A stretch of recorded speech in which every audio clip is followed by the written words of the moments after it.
Cala de Medici, where Mr. Napoleon don't like that ledge. Tricolor is flying.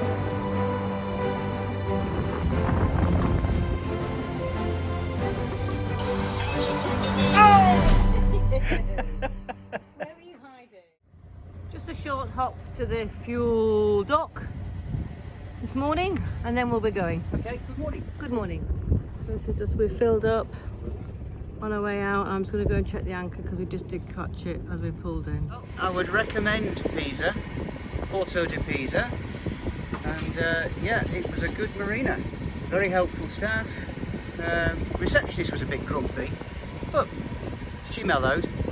Clean, everything close by. So yeah, pretty good actually. Well, we had not an early morning start.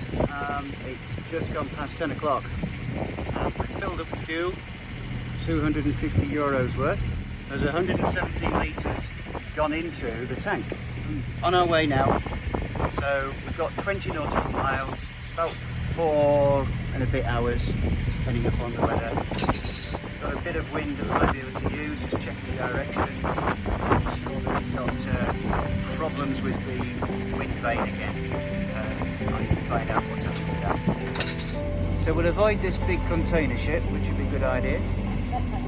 Heading into Livorno, that's called AS Claudia, according to AIS. All the other ones are anchored. Can't see anything coming out. It's a big port, Livorno, isn't it? I think there was plenty of time.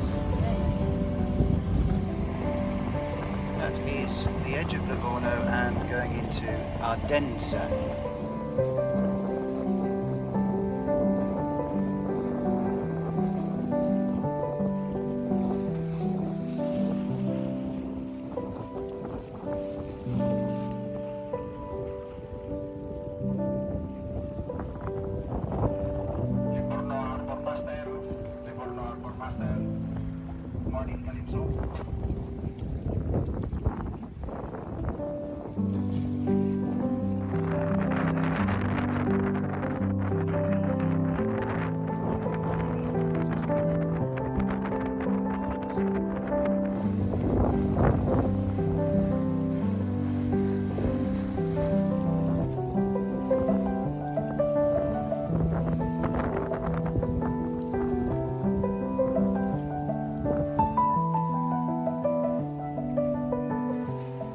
I wasn't expecting that. I was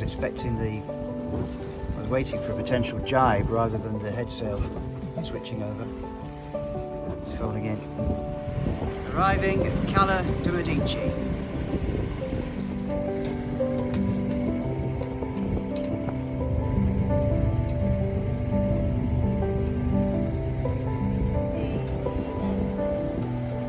Golf. The end one. D-E-F-G. Right, the end one. Yeah. That's where the boat went. Okay. All right. Yeah, yeah.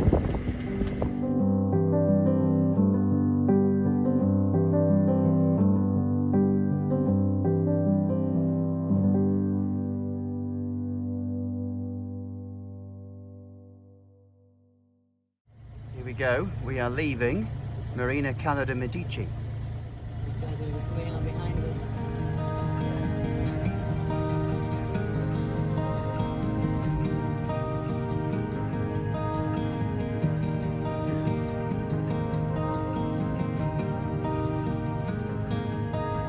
By Marina Cala Medici and mainland Italy, heading towards Elba.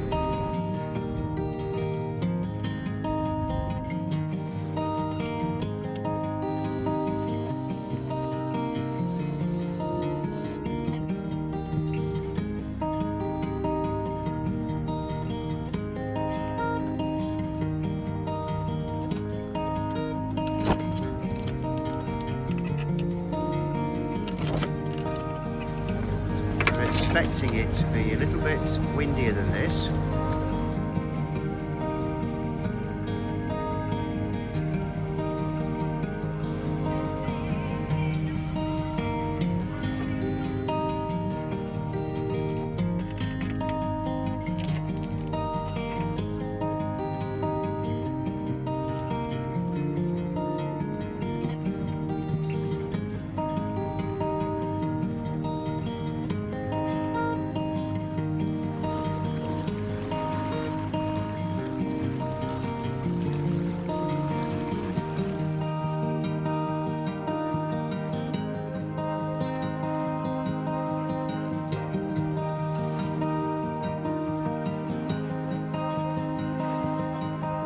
this is Portoferraio. I'm not quite sure how to say it. Portoferraio. Anyway, it's where Mr. Napoleon had his house, so you could watch comings and goings. I'm not sure if it's one of those houses up there, or whether it was a house that was inside the port area. We have sailed into the bay of Portoferraio.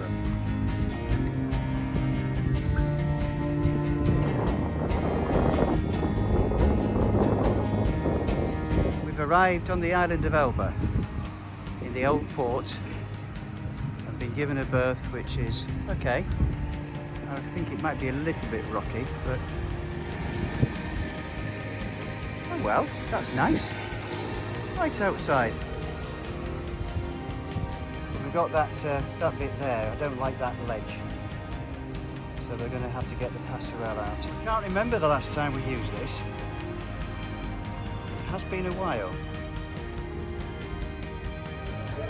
Planning. No, we don't know what we're doing yet, are we? Well, we're here, and tomorrow we're going to see where Napoleon lived. In the windmill house. And then we've also got to think about what we're doing on Sunday, because you want to watch the match. On Saturday. Is it Saturday? Yes. What date is it today? Thursday. Oh yeah, okay. It's Thursday, so it's Saturday. We're going to be anchored. Yeah.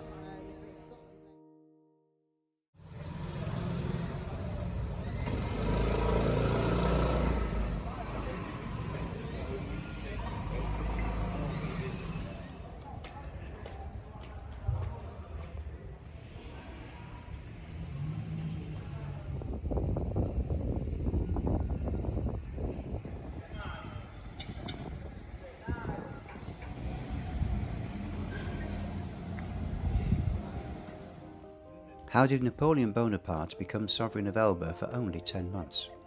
We visited Palacina de Medici to find out. At the end of the 18th century, the Kingdom of France was in revolutionary mood, with social, economic and political turmoil reigning terror over a dissatisfied population.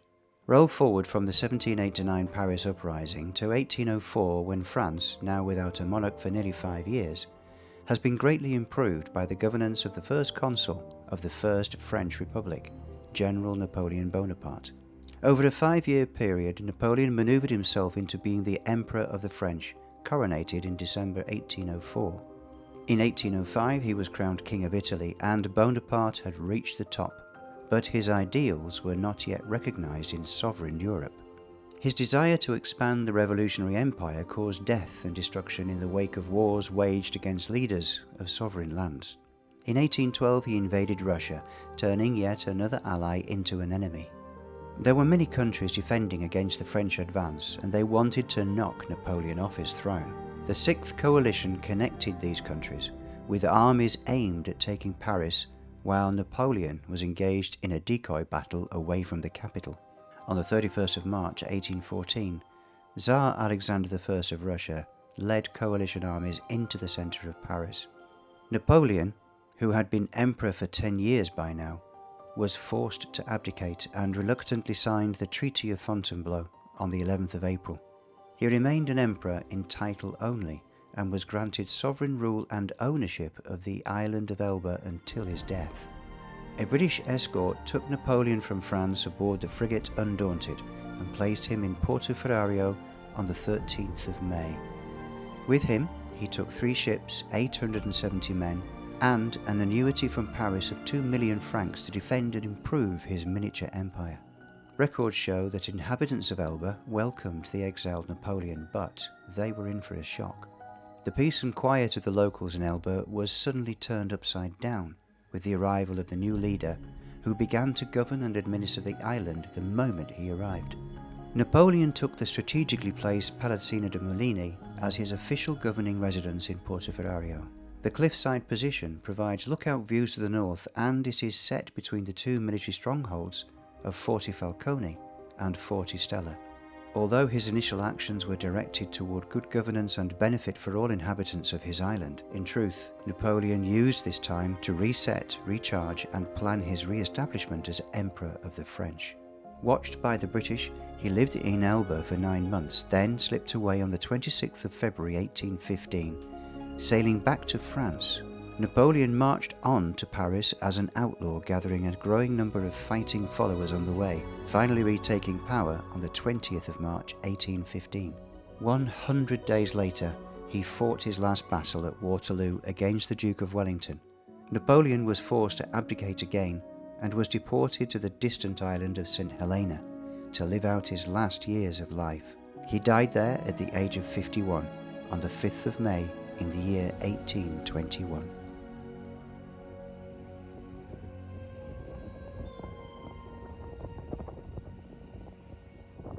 Holding your hat on? Yeah, a little bit. Bit windy? A little bit. Going up this way. I'm not quite sure if it goes anywhere, love. Oh, okay, let's find out. Tell me what you think about Portoferraio. Ferrario? Ferrario, yeah, I think that's it, isn't it? Yeah, there's obviously a lot of history on it. But only because of, well, Napoleon. mainly because of Napoleon, but there's a lot of history before him. The water's very clear, Oh, yeah, it looks gorgeous. and you can see views across. Oh, look. So these are like obviously ramparts. Yeah.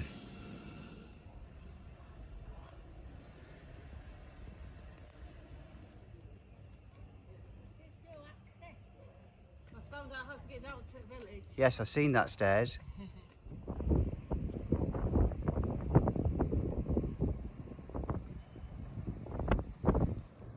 Napoleon's villa centre picture, the yellow one, looking down and around to the harbour.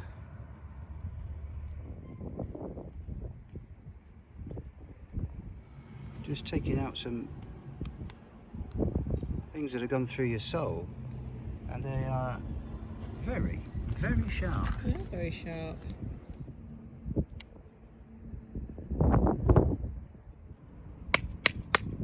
You got it. Yeah, there's some still little ones. We've been shopping, and it is different in Toilet paper. Italy. Toilet paper. Yeah. Put a spin on it. A euro spin.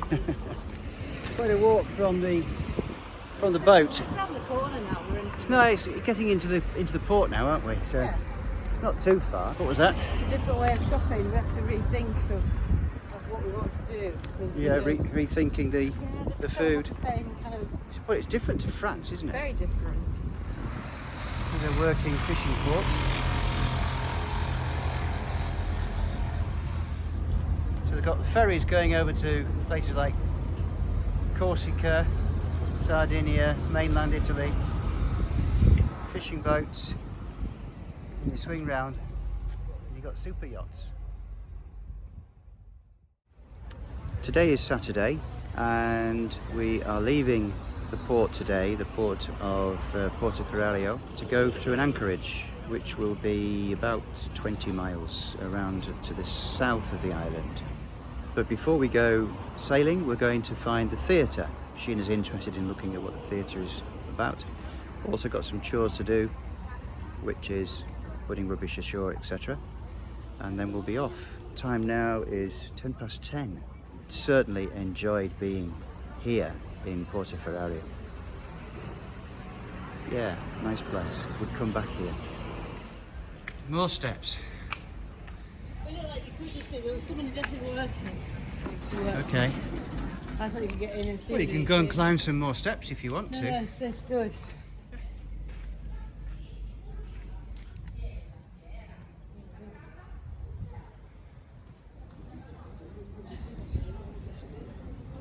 The theatre, which sadly we can't get into. Recycling done? Yes. In the showers. Then someone came and said, yes, plastic, paper. Oh, very good. At least we've done it. Yeah, we've done it. Rather do it properly. Yes, absolutely. So, back to the boat then. Food first. Food! Yeah! Lunch. Oh, it's 10 to 11. Yay, is that lunch sorted?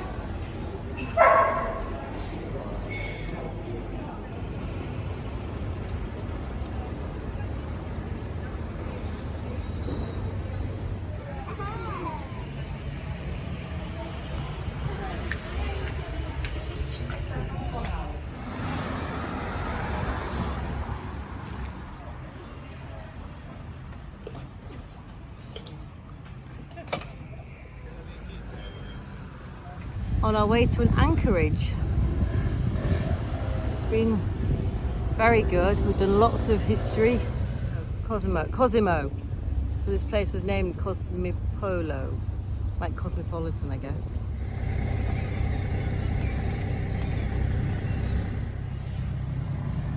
Oh, very pleasant stay here, wasn't it? Absolutely. Yeah, more scaffolding. Oh, aren't we lucky? That's where we were yesterday, Yeah.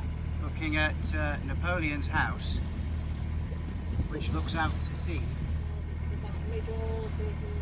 So you can see why you chose it, can't you? Yeah, it's got a beach restaurant next to it. I think this is the opening number for Frozen. How does it go, Sheena?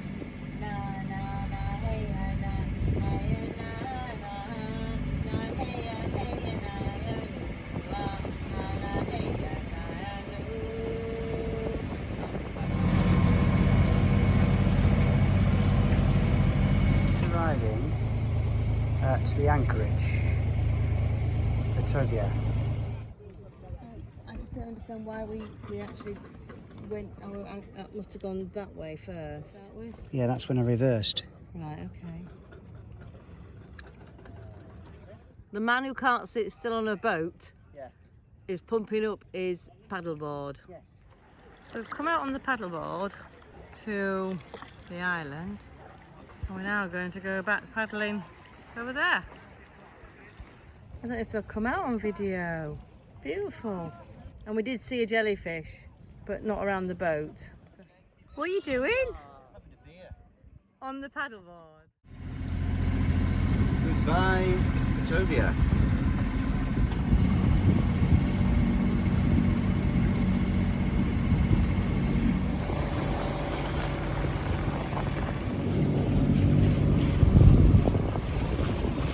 And we're sailing with the engine on. Taking down the Italian flag and going to replace it with the French flag again, because in the distance is Corsica. There she goes. The tricolour is flying again.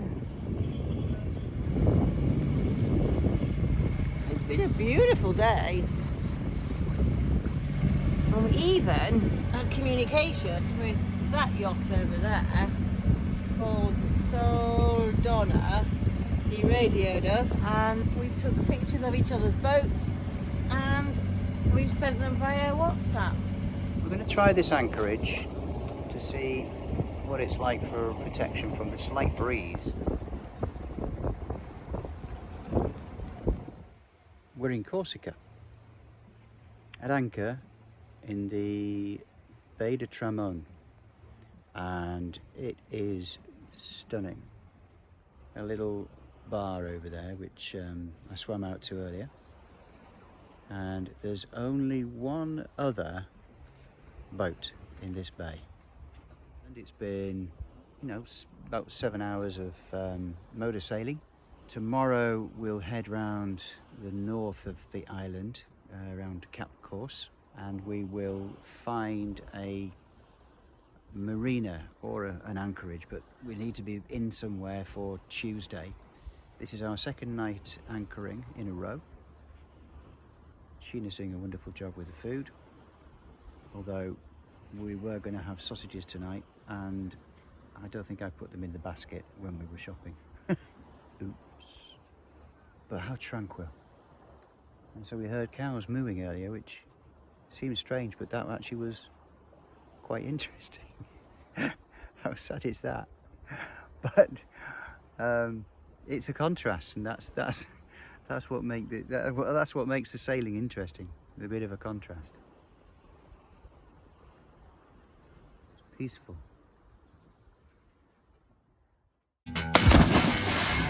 Over there is 1.5 metres.